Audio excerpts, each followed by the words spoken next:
Today we will be covering chapters 8, 9, and 10, which are all about accounting and finance. Here are the learning outcomes.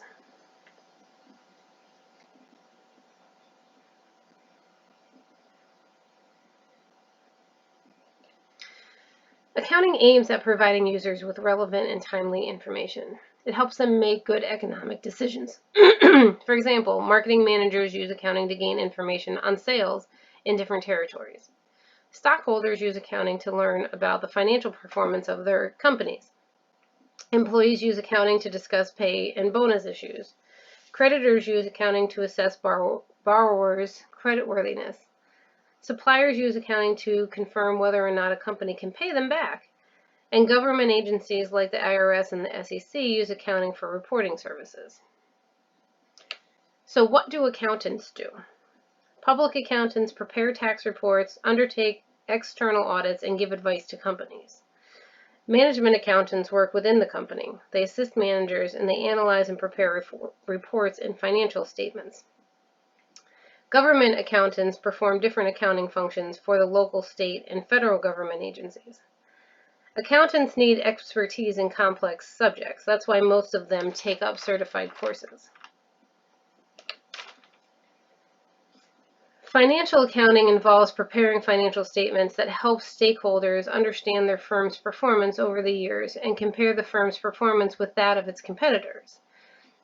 The GAAP, or Generally Accepted Accounting Principles, aim at reducing confusion and providing all stakeholders with consistent and accurate financial statements.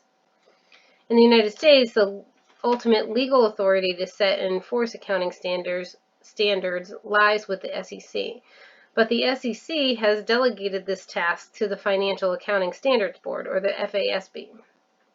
The FASB follows the GAAP. It ensures that the following criteria is followed. So a financial statement should contain information that will help users understand the firm's financial performance and condition. Financial statement should apply objective, accurate, and verifiable information. A financial statement should be based on the same core assumptions and procedures over time. And a financial statement should be presented in a standardized way that allows users to compare the financial performance of the firm over time. Financial accountants prepare three basic financial statements: the balance sheet, the income statement, and the statement of cash flows. Large corporations that publicly trade their stocks must publish an annual report with the SEC. Balance sheets categorize assets into current assets, property, plant, and equipment, and intangible assets. Liabilities are categorized into current liabilities and long-term liabilities. The type of accounts listed in the owner's equity section of the balance sheet depends on the form of business ownership. According to the accounting equation, the value of a firm's assets must equal the sum of the amount of the financing provided by owners and the financing provided by creditors. So assets equal liabilities plus owner's equity. The income statement summarizes the financial results of a firm's operations over a given period of time. The figure that attracts the most attention on the income statement is the net income, which measures a company's profit or loss. The equation we use is revenue minus expenses equals net income. The last major financial statement is the statement of cash flows. Cash is the lifeblood of any business organization. The statement of cash flows identifies the amount of cash that flowed into and out of the firm from three types of activities. So there's cash flow from operating activities that show the amount of cash that flowed into the company from the sales of goods and services, as well as cash from dividends and interest received from ownership of the financial securities from other firms. Cash flows from investing activities show the amount of cash received from the sale of fixed assets, such as land or buildings, and financial assets bought as long-term investments. And the cash flows from financing activities show the cash the firm received from issuing additional shares of its own stock or from taking out short-term or long-term loans. In addition to the three major statements I've just described, firms usually prepare either a statement of retained earnings or a stockholders' equity statement. The statement of returned earnings is a simple statement that shows how retained earnings have changed from one accounting period to the next. The change in retained earnings is found by subtracting dividends paid to shareholders from net income. Firms that have more complex changes in the owner's equity section sometimes report these changes in notes to the financial statements in the annual report, but they often disclose these changes by providing a stockholder's equity statement. Like the statement of retained earnings, this statement shows how net income and dividends affect retained earnings, but it also shows other changes in stockholders' equity, such as those that arise from the issuance of additional shares of stock.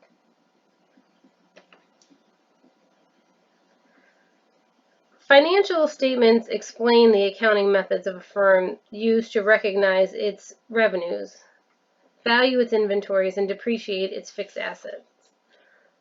Horizontal analysis refers to the practice of using comparative statements to identify changes in key accounts over time.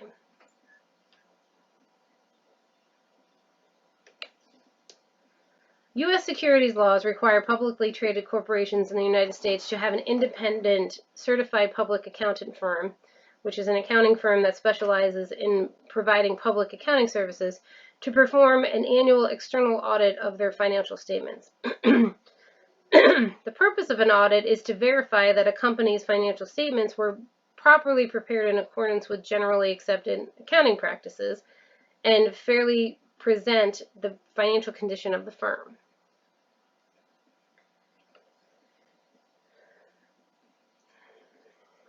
Management accountants play an important role in the development of budgets. The budgetary process facilitates planning by requiring managers to translate goals into measurable quantities and identify the specific resources needed to achieve those goals.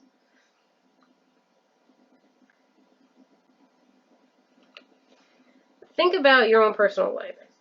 And we've talked about this before. Do you have a budget? Do you do a budget monthly or yearly? Do you stick to that budget? Do you find it difficult to do that? There are many advantages of budgeting. One, it helps managers clearly specify how they intend to achieve the goals they set during the planning process. It should lead to a better understanding of how the organization's limited resources will be allocated. Second, it encourages communication and coordination among managers and employees in various departments within the organization. 3, budgets serve as a motivational tool. Good budgets clearly identify goals and demonstrate a plan of action for requiring the resources needed to achieve them. And 4, they help managers evaluate progress and performance. Managers can compare actual performance to budgeted figures to determine whether various departments and functional areas are making adequate progress towards achieving their organization's goals. Managers can look for reasons, if necessary, to take corrective action. There are 2 broad approaches to budget preparation. In some organizations, top managers prepare the budgets with little or no input from middle and supervisory managers. This process is known as top-down budgeting. The other approach to budgeting is called bottom-up budgeting. This process allows for middle and supervisory managers to actively participate in the creation of the budget.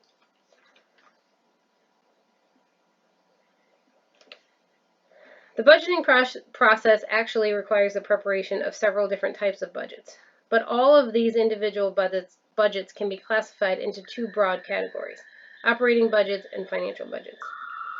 Operating budgets are budgets that identify projected sales and production goals and the various costs the firms will incur to meet these goals.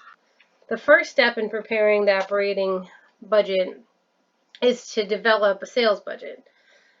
Next, the production budget is developed. The production budget is used to prepare budgets for direct labor costs, direct material costs, and manufacturing overhead. And the last step in the preparation of an operating budget is the creation of the budgeted income statement. Financial budgets focus on the firm's financial goals and identify the resources needed to achieve these goals. The cash budget identifies short-term fluctuations in cash flows, The capital expenditure budget identifies the firm's planned investments in fixed assets, and the budgeted balance sheet is prepared after combining the information from both these budgets and the budgeted income statement.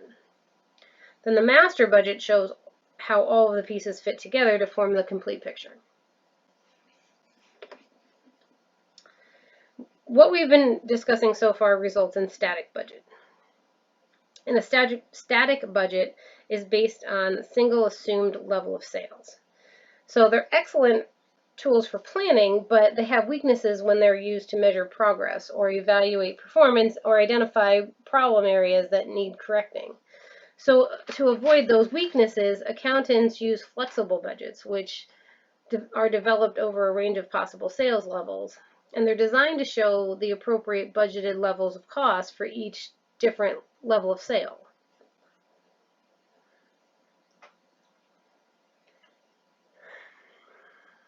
So let's look at some differences between financial accounting and managerial accounting. So the first one is the purpose, and you can see that financial accounting is to provide information to external stakeholders. With managerial accounting, it's to provide information to internal stakeholders.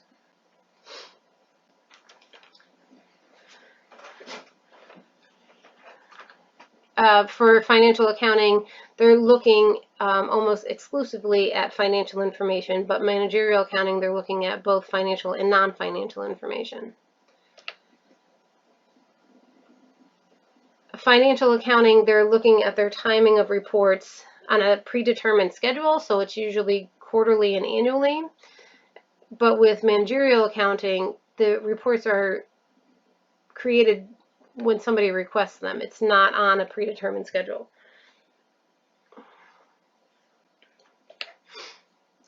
Managerial accounting is designed to meet the needs of the firm's managers. So without government information on cost, managers would be operating in the dark as they try to set prices, determine the most desirable mix of products, and locate areas where efficiency is lacking.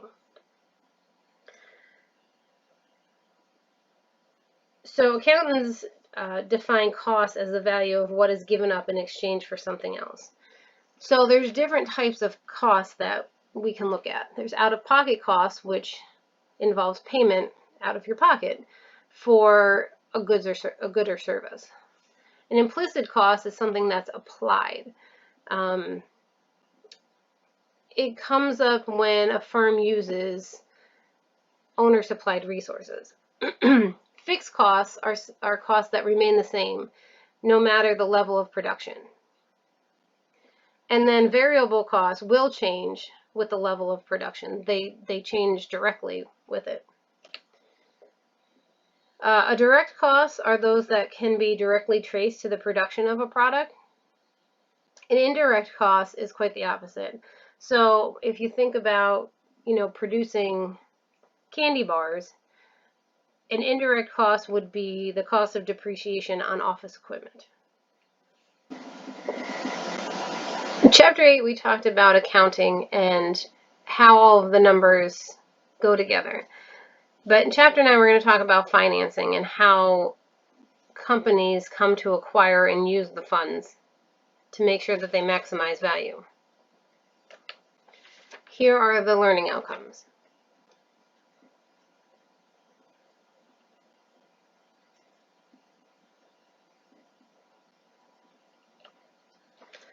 The finance department chooses the best sources of funds for a business.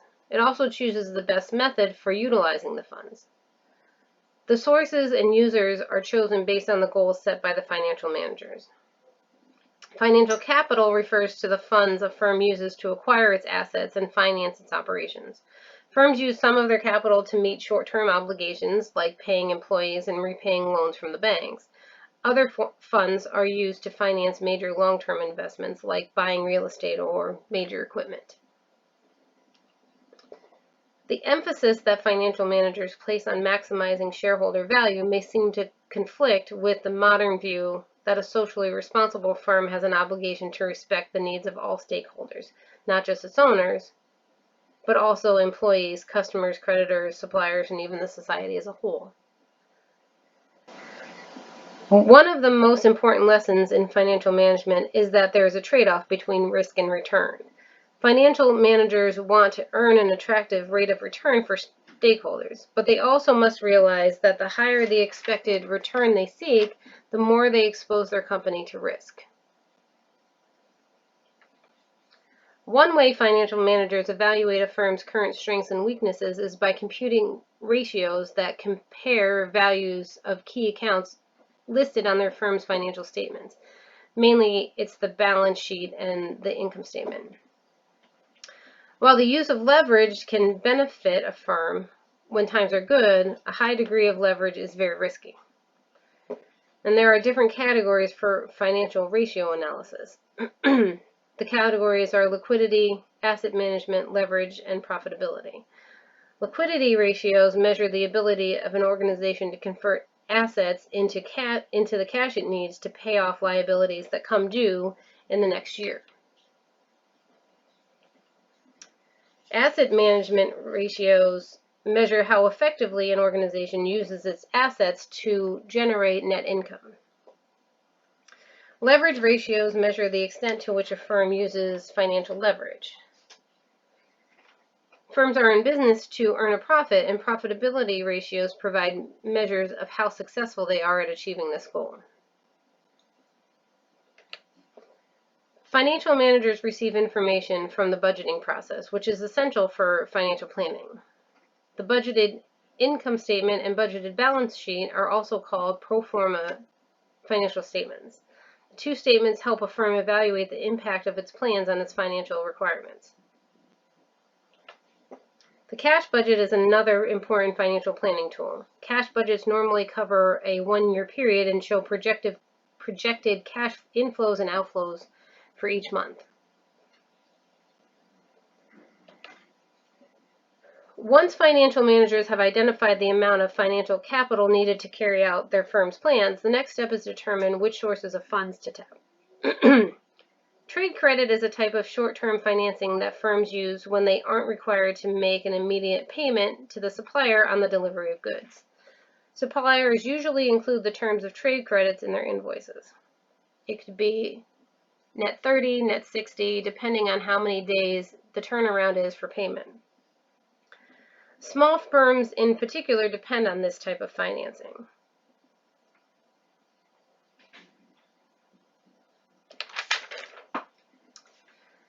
Banks are another common source of short-term business financing.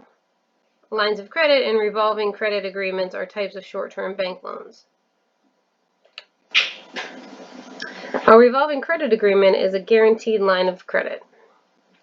Commercial papers are issued by large corporations that have strong credit ratings. Commercial papers can be issued for a maximum of 270 days. The sources of financial capital we've looked at so far have been appropriate for dealing with cash needs that arise from short-term fluctuations in cash flows. Direct funding happens when corporations sell their newly issued stock for money.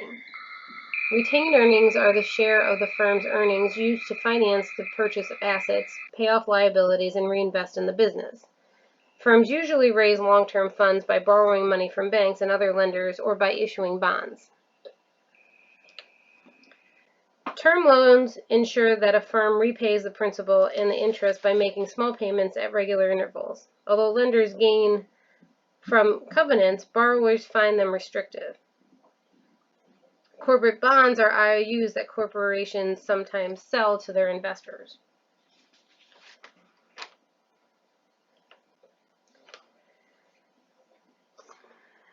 Capital structure refers to the extent to which a firm depends on different forms of debt and equity to meet its financial needs. Equity financing is provided by the owners, and debt financing is provided by the creditors and lenders.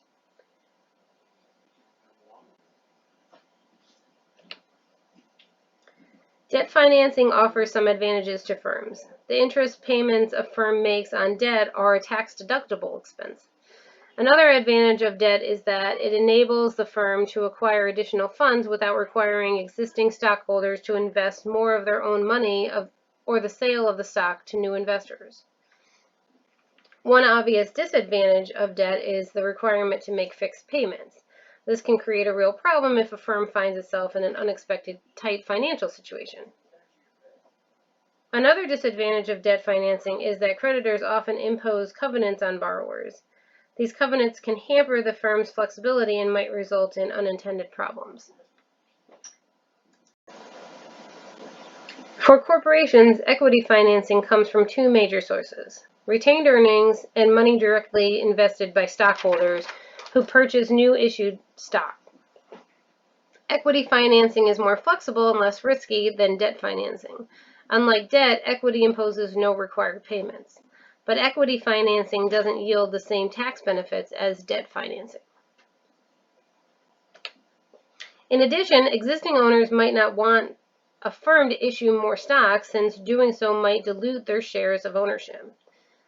Finally, a company that relies mainly on equity financing forgoes the opportunity to use financial leverage. Firms that rely on a lot of debt in their capital structure are said to be highly leveraged. Highly leveraged firms sometimes use a strategy known as deleveraging to replace much of the debt in their capital structure with more equity.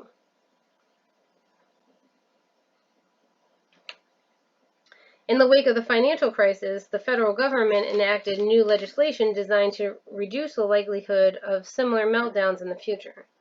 The Dodd-Frank Act included requirements for large firms in the financial sector to hold more equity and less debt in their capital structures, and established the Financial Stability Oversight Council to monitor financial markets and to identify and respond to emerging risks.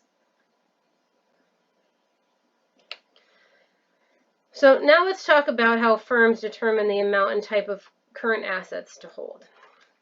In a narrow sense, a firm's cash includes the currency and the demand deposits it holds. The most common cash equivalents include commercial paper, U.S. Treasury bills, and money market mutual funds.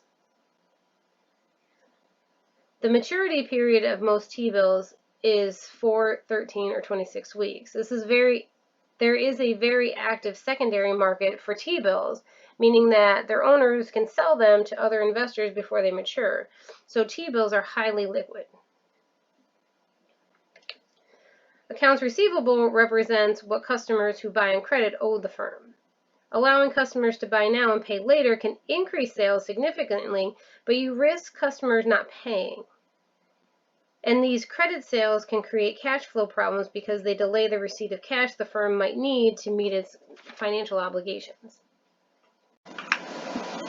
We will finish this chapter with a discussion about how firms evaluate proposals to invest in long-term assets or to take on major projects.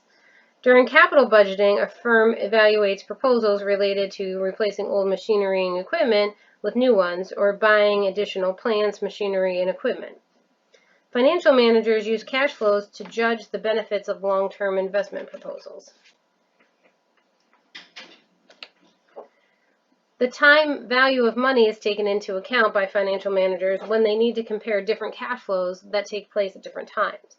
Financial managers compute net present value to evaluate capital budgeting proposals. If net present value is positive, the present value of expected cash flow from the project is said to be more than the cost of the project. Because money has a time value, a cash flow's value depends not only on the amount of cash received, but also when it is received. Financial managers compare cash flows occurring at different times by converting them to their present value.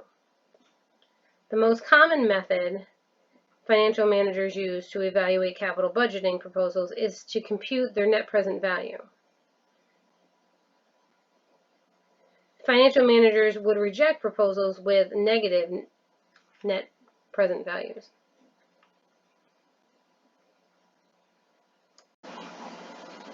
So now we've talked about accounting, and we've talked about how businesses can finance their operations. But one part of that is financial markets. So that's what we're going to talk about in Chapter 10.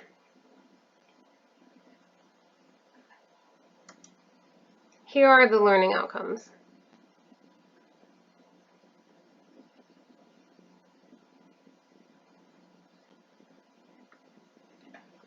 Financial markets perform a vital function. They transfer funds from individuals and organizations who save money to individuals and organizations who need to borrow money to meet their financial goals. If it weren't for financial markets, companies would find it difficult to fund their operations. These funds are used to meet payroll, make investments for infrastructure, engage in product development, and compete competitively in the global market.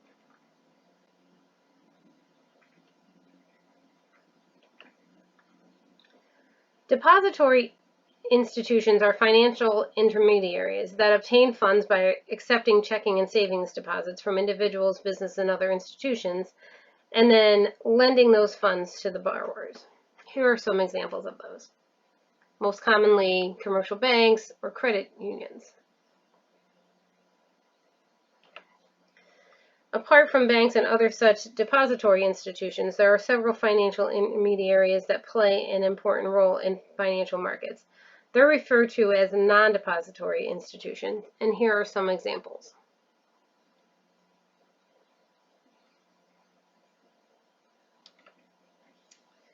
Financial markets work well only when savers and borrowers have confidence in the soundness of key financial institutions and the fairness of the market outcomes. During most of the 20th century, the federal government responded to financial upheavals by introducing new laws and regulations. Congress formulated 2 laws that laid the foundation for the U.S. securities market regulations in response to the stock market crash in 1929. In the 1980s and 90s, Congress responded to the criticism they received regarding their policies by easing the regulations on depository institutions and banks.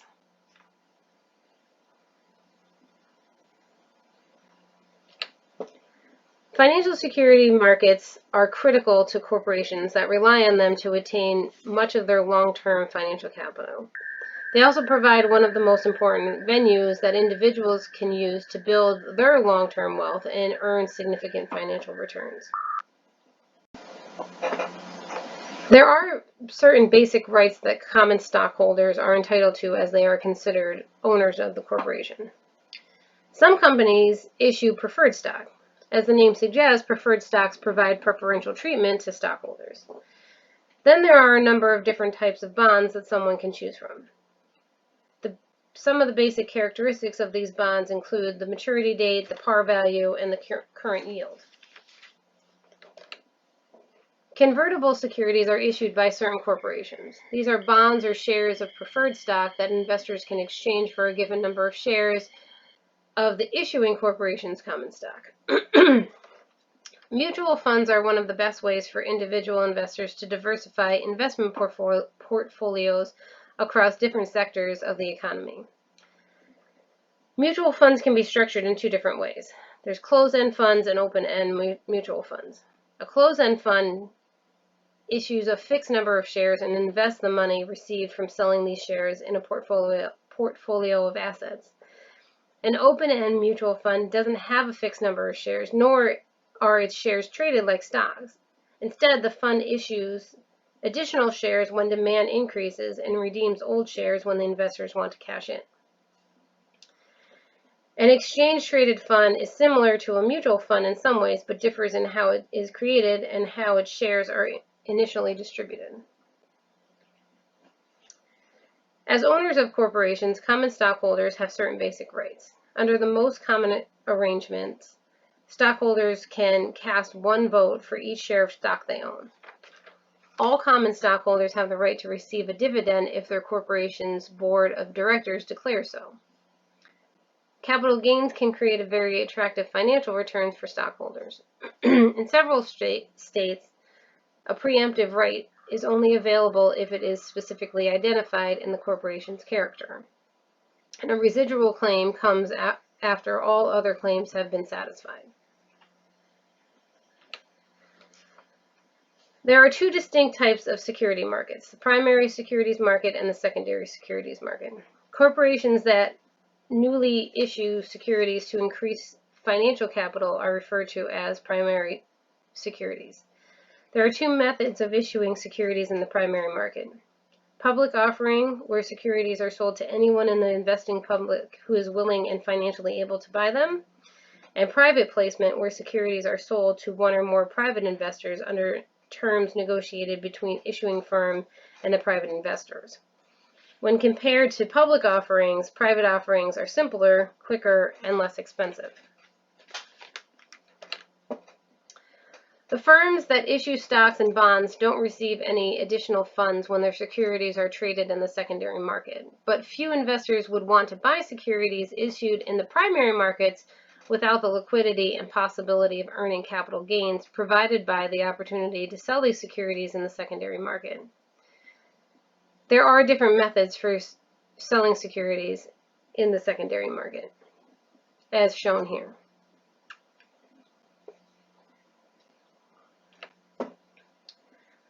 Do you have personal investments?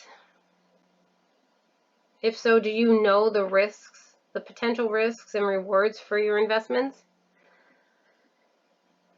Members of the general public cannot directly trade stocks and other securities on the exchanges, over the counter, or the ECNs that were listed on the last slide. So choosing the right broker is the first step in implementing your investment plans. Once you've set up your account, you can trade securities by contacting your broker and indicating the security you want to trade and the quantity you want to buy or sell. You can also specify the type of order you want to place, either market or limit.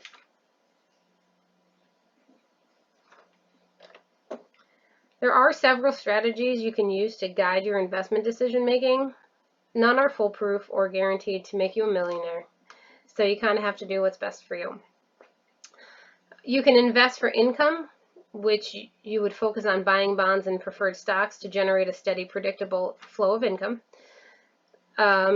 Investors who rely on market timing use a variety of analytical techniques to try to predict when prices of specific stocks are likely to rise and fall. You can invest for growth, in which you focus on companies that have the potential to grow much faster than average for a sustained time, which should lead to a steady rise in stock prices. Investors who favor value investing try to find stocks that are undervalued in the market and buy those. And if you're a patient person with steady nerves, a buy and hold approach might work for you. Here you would buy a diversified set of securities and hold them for a long period of time, assuming that their value is going to increase over time. Once you've invested in securities, you'll want to keep track of how your investments are doing. So one of the most common ways to track general market conditions and trends is to follow what's happening to various stock indices, such as the Dow Jones or the Standard & Poor's. Many investors like to compare how the stocks in their own portfolio compare to the performance of the broad indices. Many financial websites offer detailed stock quotes that provide the current price of the company's stock and the wealth of related information. Here are some of those websites now.